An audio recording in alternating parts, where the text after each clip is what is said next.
Hey guys, welcome back to the channel. Got in a scope to take a look at. This one's coming from Techhunters, and it's their 3 to 12 by 44 first focal plane. This scope is going to have an MRAD reticle that's illuminated.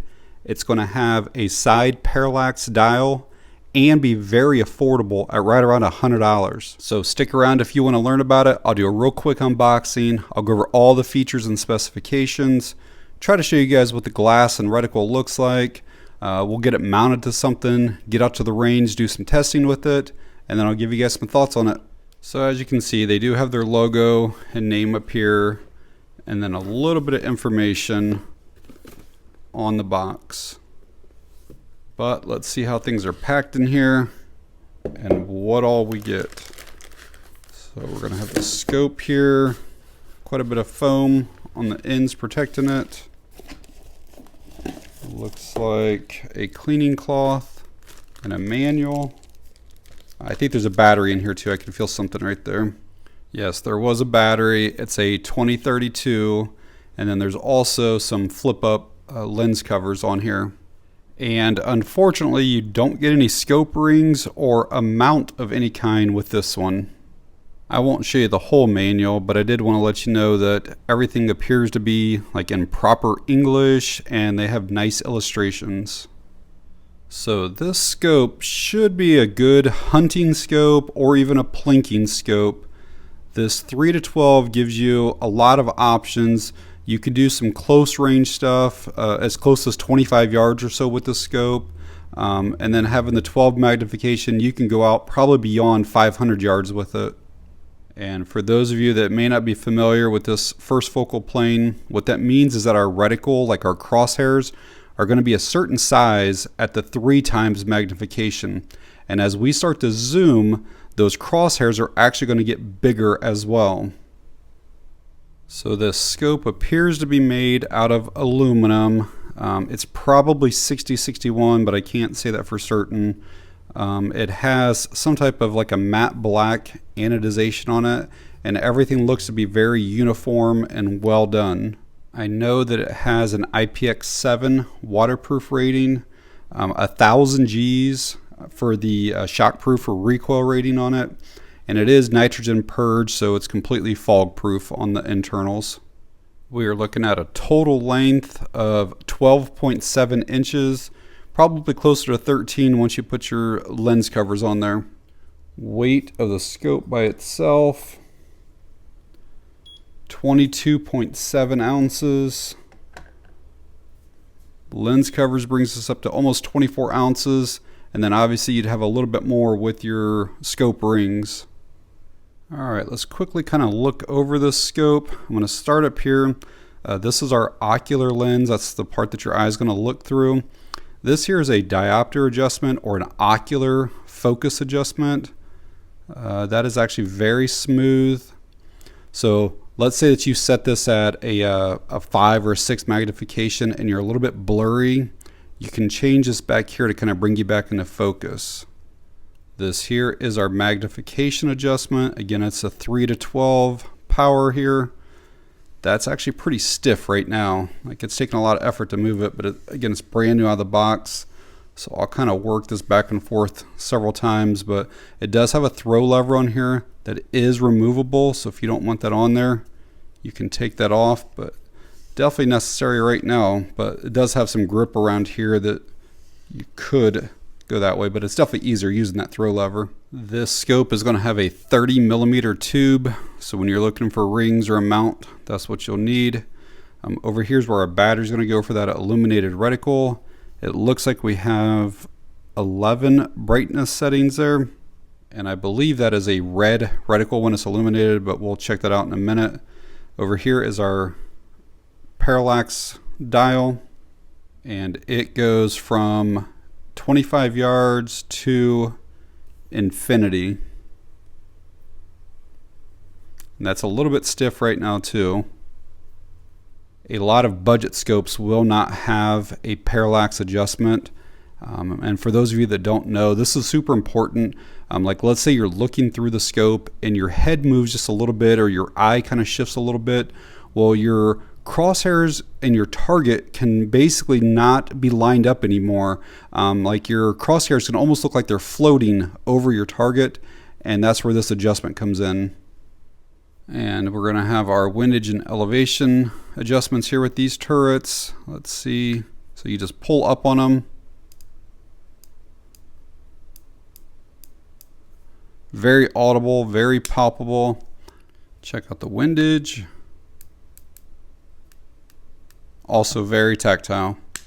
These turrets are resettable to 0, so you can get sighted in, and then basically you can remove this, and there'll be a mark right here, and then you can put it there, and if you change your yardage or anything like that, you can always come back to where you set it at. When I zero or sight in a scope, I'm kind of used to MOA. This uses milliradian, which is kind of metric, and it's 0.1 milliradian for every click. And what that is at 100 meters, 1 milliradian equals 10 centimeters. And numbers you might be familiar with: 100 yards, 1 milliradian equals 3.6 inches. And finally, moving down here, this is our objective lens, 44 millimeters. It does have like an 8-layer multi-coated lens on here. You can also see some threads in here, so you could put a sunshade on this if you want. Try to give you guys an idea of what the reticle looks like. Try to zoom in on that for you. Alright, I'll try to give you guys an idea of what the magnification looks like. This tree that's right there in the middle is about 100 yards away. And that is the tree on the 3 times magnification. And there we are on about maybe 7 or so magnification. And there we are up on the 12 times magnification. Alright, I'm going to throw the battery in here and then see what that illuminated reticle looks like. So the illuminated reticle, you really want to use that for like dawn or dusk shooting. I'm not sure how well it's even going to show up here right now, but that's setting 1. You'll probably be able to see it once we start getting to about 4 or 5. This is a very well lit room. I can see it through there right now. But once we get it to where it's like the brightest, which is up on I think 11, I'll try to zoom in to show it to you guys a little bit better. There is a very like a noticeable stop at each level, so that must have been 11 right there. So try to focus in on that. There you go.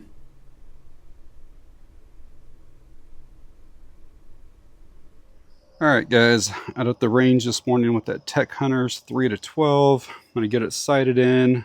Planning on putting maybe 200, 300 rounds through this, just to make sure that it's going to hold 0 and that there aren't any other issues with it.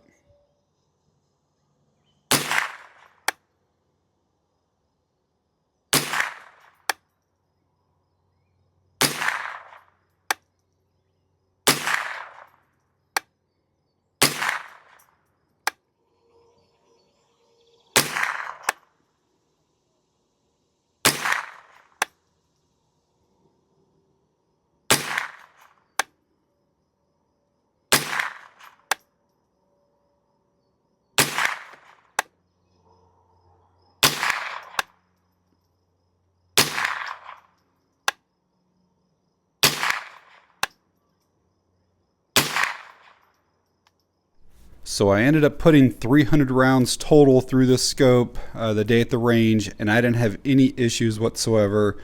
It was easy to sight in, and it held 0 the entire time. So have you guys ever had anything from Techhunters?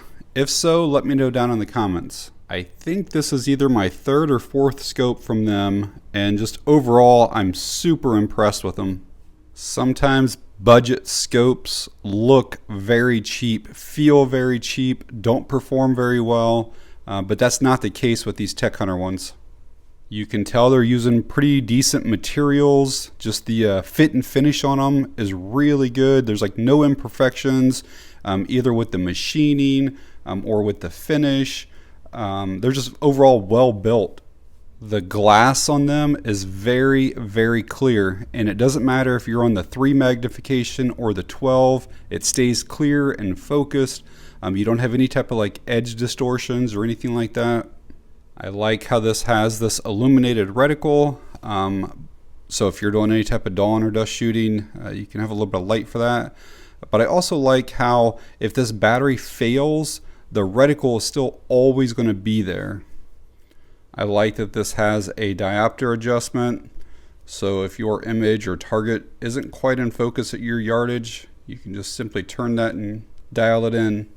I really like that this has parallax adjustment. A lot of scopes in this $100 range do not have that, so really nice feature. I like that the turrets are very tactile, both audible and palpable, and you can adjust those without any tools at all. A few things to let you guys know about. My magnification dial or zoom lever has stayed relatively stiff. I have probably turned this thing more than 100 times in the past couple weeks. Not a huge deal, but I will tell you, like when you're shooting and you want to change, you know, maybe from 3 to 5 or whatever, you kind of do have to like look up to be able to move that around. So you do kind of lose your sight picture for a few seconds, but it is something to be aware of. Second thing is they do not include any type of scope rings or a mount of any kind. So that is probably going to cost you an extra, $20 or something to get those. Maybe at some point they are going to include scope rings because it does show it in the manual, but it doesn't have a number beside of it there. Another thing though is it does say there's supposed to be 2 of those CR2032 batteries, and I only had 1. And then it said there was supposed to be a mounting wrench in there, and mine did not have that, which I honestly don't know why they would include a mounting wrench if there's not any type of scope rings. And the final thing I'll mention is I looked through the manual, I looked through the Amazon listing, and I cannot find what their warranty is on this scope. I don't know if it's a year, 3, 5, lifetime, so keep that in mind. So at the beginning of this video, I said the price of the scope was right around $100. I got this probably 2 weeks or so ago, and it was $105 on Amazon. A few days ago, the price changed to $115, and now today it's showing $126 basically. So it's still a decent price, but that is a sizable jump in price in 2 weeks. If I were comparing this with some budget brands that you might be familiar with, such as Barska or Tasco, even like some cheaper ones from Bushnell or Simmons, this scope is better than those in my opinion. But by the time that you have to add rings with this, now you're getting about $150 right now. But I will leave that Amazon link down in the video description in case you guys want to find out more information on the scope. I think there's about 10 or so reviews right now, so if you want to read any of them or if you want to pick one up. But alright guys, if you found the video helpful or informative in any way, please hit that like button. It really helps the channel out. If you have any questions or comments, leave them down below. And that's going to be it on this one. Thanks for watching. I appreciate it.